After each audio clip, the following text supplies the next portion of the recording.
now everybody is just saying, listen, instead of paying a one-time fee of X, give us $5.99 every month forever. And Yeah. personally, I'm the type of person, I prefer paying a fee. Unless it's a streaming service where I understand the fact that you're doing new content all the time. In exchange, I'm paying you all the time. I understand. But for an app that sometimes never changes,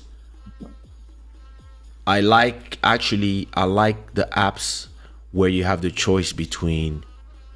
I like the Some apps you have the choice between paying a subscription or paying a one-time fee. Yeah. But most companies, the reason why they are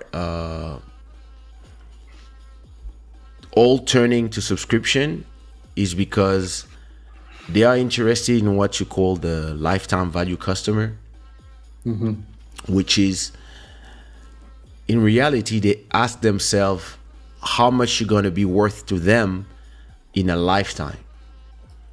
So let's say you are 20 years old and maybe you're going to use a service until you get 80. So that's 60 years, right? So 60 years by 12 months, that's 720 payments that you're going to do. So now imagine my service is 10 euros a month, then your lifetime value is 7,200. And actually, if I have 100,000 people paying me that money, I'm going to make 720 million from my 100,000 subscribers. So that's why all these companies, they realize, oh, listen, some people will subscribe for 1 day or two, and then they will stop, right? But most of them, they will forget, like me, like I just did. And then, yeah, you just pay. You just pay for X amount. So imagine if you like me and I pay around, I don't know, 500 a month from all my subscription. I'm 50. By the time I reach 100 years, in 50 years, so 500 multiplied by 12, 6,000 multiplied by 50 years, that's 300,000. A little house in Portugal. That's the craziness of it. Yeah. So Yeah. It's a smart move in terms of business for sure. if you have a service that makes Yeah, sense. that's providing, obviously the type of interest and the type of, like Spotify, it makes sense. Apple Music makes sense. I mean, how many years have you had a subscription on the iCloud and stuff like that? Like, we all subscribe to these Ah, things. forever, and it's not that expensive. Like for my whole family, it's 27 a month, but now it means every year I'm shelling out 300 for my whole family, storage, iCloud, music, games, etc. But in 10 years, that's already 3,000. If you have a million people with iPhones, and you have a billion people, but if you just have a million people paying 3,000, A year. no, 300 a year, that's why they make a ton of money. Apple is making a ton of money just from subscriptions. Yeah. Because most people, yeah, they would just pay. And so that's why all these people now, they actually make more money in reality from you being you being subscribed for a small amount than you paying a one-time fee.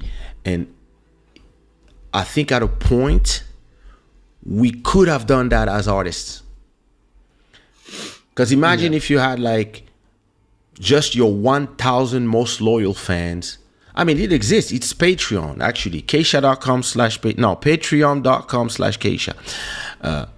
If you have 1,000 fans that love you for real, that give you even $5 every month of Patreon, there you go. That's 5K. Yeah, I found out the other day that Bandcamp offers that as well, so you can provide exclusive content to your Bandcamp followers. So I'm about to set up my exclusive account, my subscription based account. So I was like thinking, maybe 5 euros a month, or some people charge 10 euros a month or whatnot. But and then since I release all my music on Bandcamp before it even comes out on the other platforms, fuck, that's the way to go, and provide people with exclusive content, you know, on a monthly basis, on a weekly basis, as a matter of fact, because the way we produce music and everything, it's just like, yo, you got It your, just depends. I think it just depends where are the most of your followers. Where do they listen to your music? I mean, it's Spotify for sure, but I'm just saying in terms of Maybe if you did because some you exclusive can there, kill yeah. two birds with one stone. It's like, okay, you have your Spotify subscribers, but you have your Bandcamp subscribers, because I noticed that the Bandcamp people don't go on the other platforms. It's very interesting, you know. And people, because on Bandcamp you can actually own the actual track, the actual file, so you can DJ it. So that's great, because I realized that on Bandcamp I have like 1,300 something like followers. So But how many people buy within your this amount of stuff people. on? Because I mean, I also have Bandcamp, but in reality, I just sell a track I don't know, every 10 days I sell a track. When I'll sell at I least make, 5 tracks a day on Bandcamp. okay, per day. Okay, so it might make sense for you. It's Spotify is really where I make the lion's share of my money. Because remember, Bandcamp is more like, if, for example, if you were like doing like your Gianna Marie or stuff like that, Yeah, back in yeah, the days on Bandcamp, that would sell, because Bandcamp is more niche sounds. They're not really into like the mainstream stuff or the yeah, yeah. more commercially appealing sounds. They like more of the niche, and I, I could do some it's exactly exclusive more. remixes for that. Yeah, and I think Bandcamp That really has for that, and every Fridays, or at least one Friday a month, they waive all their commissions, so you make hundred yeah, yeah. percent of the profits, which is pretty cool for the artist. My Patreon favorite didn't work show, for me. my favorite shows are scattered all over streaming platforms. If I pay for every platform, my salary would go only to them. I mean, my same here. I pay for all of them, but I mean, most of them are €5. So Apple Music is 5, Disney is 5, HBO is 5. That's 15. Netflix is 12. That's 25. Globo is 5. That's 30. So with 30, you have like 5 platforms. That's enough. If you add Amazon, yeah, for 30, 35, you're good when it comes to streaming. Plus YouTube Premium, yeah, that's 40 and some. But yeah. Yeah, YouTube Premium is actually really nice. You can. Yeah, I don't it's use good too. YouTube. I mean, it's funny enough. So I have two ways of using YouTube. I noticed with time. So I'm using YouTube on my phone all the time. Actually, I stream podcasts, video. I mean, those all those interviews, documentaries on YouTube. Like, at least, And you watch on your phone? yeah, from my phone.